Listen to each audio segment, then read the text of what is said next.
Captain Wilson of the L.A. Police Force observed that if the hostages are not killed in the first day, they're not going to be killed. Is that true? Well, I'd say basically this is what we build it on, and hopefully this is what will hold true. There have been instances, though, however, in Tunisia on the BOAC aircraft where one of the hostages was killed, on the train in Bellen in Holland in October of 75. One of the hostages was killed after the third day. In general, time works for the hostage and the police. Right, and actually even for the perpetrator. I think that's another of these generalizations we have to be very careful of. Quite frankly, I think that this is something that deserves very much more careful study. Nowadays, there is a tendency, for example, to argue that prolongation is always a good strategy. It is good up to a point, and if you analyze the cases very carefully, you will see where that point is. Unfortunately, in managing an ongoing incident, of course, you can't see. If we are sure of one thing, and this I think comes out very well in this discussion, we do not know what the hostage taker is going to do. This is the real problem. If we did know, we could very easily say, for example, well, let's all go home until he's done it, and then we'll leave it because he's not going to kill the hostages. This is obvious. But we don't know. We don't know even in a case such as yours. Take the case of these hostages that lived through it. Wasn't time your friend? How did they act? Yes and no. How did your captors act as time went on? Well, you became more familiar with one another. Isn't that good? Well, yes, but one thing about being in Entebbe, you're so far away. I mean, you're totally cut off from everything. So you realize that either they have to let you go and give you the means to go, or someone has to come and get you. In your B'nai B'rith building in Washington. In retrospect, I would say yes. But we were confronted with the fact that they had barricaded the two stairwells, throwing down furniture and everything else, and turpentine so that you could conflagration very easily. They had the two elevators. Therefore, there was no easy way for the police or rescuers to break in. There was no way for them to get out. And this was a kind of impasse that really was frightening. But in terms of verbal abuse and physical abuse, does that diminish physical abuse as you get to know each other? Physical abuse, yes. Although, as I say, we had no conversations with him. If you asked a question, you were shut up immediately. You were told to be quiet or be killed, in effect. So that, but just the waiting sort of let us believe, and things that we saw happening, there were indications that there must be some negotiations going on. Why are they holding us here so long? And by the second day, some of us presumed that perhaps he wants the killers of his family, if you remember the case, Police's family. And we recognized that this was impossible. No one could meet this demand. And what would happen, we had hoped by that time, some of us, that some of us would be taken captive on a plane to Entebbe or to Benghazi or No, you don't want to go there. But, you know, I certainly agree with the professor, and I think that that just prolonging it for the sake of prolongation is not an undisguised blessing. But there, you know, remembering our discussion 17 years ago, it's a little bit like in psychiatry, where you also say you make the interpretation at the right time. Now, what's not too soon, not too late? Now, what's the right time? Well, nobody knows in an ongoing process. But there are certain guidelines, most of which can be gained from an exact study of previous incidents that right now could be, you know, could be computerized and could be made available even to the ongoing situation. And that is, in fact, what I would very much advocate, that not every such terrorist act is handled as if it were the first time it occurred. There are certain categorizations to be made, certain predictions that, of course, are not completely exact anymore, you know, and you predict it according to probability, like you predict even what happens in Las Vegas. I mean, not when you're the player, but when you're the bank. But I think it's negotiations like psychiatry. It's an art to a degree, right. Not an exact science. Absolutely. And I think that should be, one should keep an open mind about it, that not only it's an art, it also needs a little bit of luck. You know, we all are not that smart that we don't need that. I agree with Tony when he said that you can wait up to a point and it's productive, and if you wait past that point, Yeah, but counterproductive. nobody can Who knows what determine the that. point No, is. but True, you see, one of the points I like to make here is that there's always a facile assumption, again, that if these people get to know you, it's very, very much harder for them to kill you. There's a suggestion, for example, that it's the impersonality of this, treating you like a pawn, for example, which makes it easy, essentially, for them to kill you. But, you know, occasionally, when you're in close contact with people, you feel an even stronger urge to kill them. And very often, as we've seen in an analysis of many of these situations, it is precisely this that leads to the selection of a particular victim among many.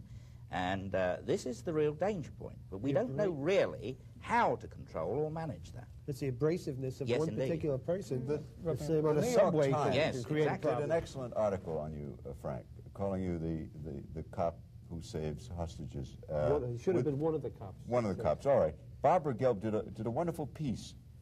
But in there, your whole theory is to keep them talking.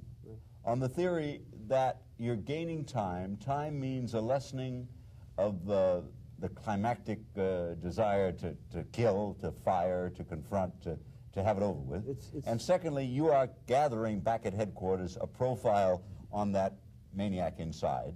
Well, right? I think you shouldn't generalize, and that's the point I'll agree with you. Don't call him a maniac. You can't get into somebody's head. For what he's doing, his actions are perfectly normal for him. And what we're trying to do, as the doctor will agree, we're trying to get him to ventilate, to get out what's penned up inside of him, whether it be and this is whether it be a terrorist group or whether it be an inadequate personality or a criminal who's in a confrontation, who was just there for the money. We want them to talk. We are gathering a profile on him, and we're not doing it back at headquarters. We got 4 or 5 detectives and cops there with an envelope writing on the back of a matchbook and something, putting together everything we can find out about him. And basically, our premise is we're there to help the captor, because by helping him to get over this, the cause of this incident, we will residually be helping the hostages as well. We're missing one point, though. I think you can't look at this thing in a vacuum. Now, Frank is sitting here, and he saved my life. I wouldn't be here if Frank hadn't been there that day. And we're talking about the hostage and the perpetrator and the police. But you're leaving out probably the major force, in my case anyway, was the media. The media is unpredictable.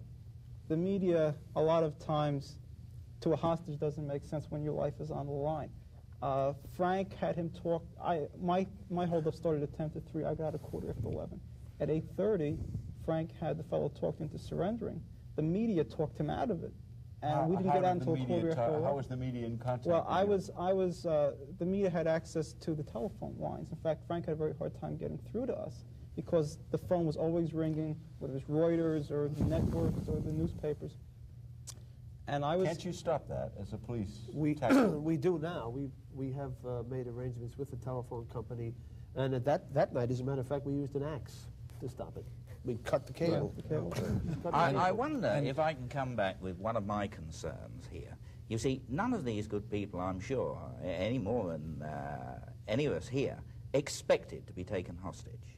Now, if we're thinking of the great world out there and people sort of looking here to say, well, what advice would you give us if we were taken hostage? I think this is very dangerous because we cannot predict the circumstances, and I think many lives have been lost. And we can point to specific instances where people have been given advice before. But Professor Cooper, do you not seem to be a naysayer about everything. Yeah, but not the There is advice to be quiet. One piece of advice would be don't seize the weapon. Don't. Right. That may be very poor advice. That may be very poor advice. But I thought. Let me explain I to have to you. agree with the Let me professor explain to you my reason for saying that. 4 lives were lost in Virginia. 3 of the persons concerned were trained in karate to black belt standard. But because their company had advised them, do not struggle when somebody asks you for the money. Give him the money. If he tells you to lie down, and it tells you to lie down in an ice box, you lie down in an ice box. They did just that. They could have escaped. At least 2 of them would have got away. Unfortunately, listening to that rather gracious piece of advice that was given, I'm sure, on very good, sound principles, seemingly, to the company, lives were lost. What I am against is giving advice generally to anybody in this situation. I think they all have to be played very much by ear, and I'm sure Frank's experience would bear this out. Well, you know, one of the things we've done when we put this program into effect, we started from the bosses down. We started with the higher echelon of the department, and we were very hesitant to put it out to the average cop on the street for this reason. We did not want to take away the initiative of the policeman on the street, because the proper response in chasing a felon might be to follow him right through that door and kick in that door and capture him. Not just because he closes the door in your face, stop everything, and we have a hostage situation. Nor so do you want I have to agree. Nor do you want to tell that the terrorist in advance what you are going to do. So, you know, by telling him his guidelines, you advise him also of what his counter strategy is going to be. So to that extent, I agree. But I think with the proviso that all generalizations are to be taken with great caution, I mean, to give the advice to hostages that by their very situation are usually helpless, that they should not engage in the irrational acts of self-assertion, that this is within the limits of human foreseeability, that this is good advice.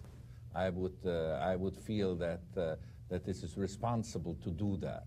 But, you know, and there's a point that one can certainly, and that came out in the discussion, do a great deal about, is really the role of the mass media, who are undoubtedly the spokesmen and propagandists and mouthpieces of the terrorists, and who hide under a First Amendment whereby this has absolutely nothing to do with it, because to block the telephone lines to an ongoing terrorist act cannot be justified by the freedom of speech or anything except by cheap sensationalism and the desire to get a scoop. And there, I think it is ludicrous that we, in our free society, do not find means and ways of how to prevent that, and have to wait for the acts of a police officer to cut that out. If you've noticed, I've ducked the media and its responsibility, because part two of this program, we have newspaper editors and we have television reporters and television editors, and we're going to discuss what the media is doing, and is it right or wrong. But here, I would hope to find out from those who've suffered the way you have as hostages, what one can do, what one should do, and the police advice. All right, generalizations are bad, but damn it, there are some that are worth your life, and maybe we should hear. Well, you know, one thing that bothers me, you see, is that insufficient study is being done here. Everybody who has undergone this sort of experience from one side or another has a very interesting story to tell. But weeks, months afterwards is not the time to tell it. And I'm not criticizing, obviously, this type of setting, but to study it, it has to be done right away. Now, it can't be done by somebody with operational responsibility like Frank Bolz. He's too busy managing the incident, saving lives. Somebody has to do this scientifically. No, unfortunately, sir, I am not. But we ought to be. And the government ought to be studying this in a systematic fashion. Absolutely. Okay, government, get cracking. We'll be back in 1 minute.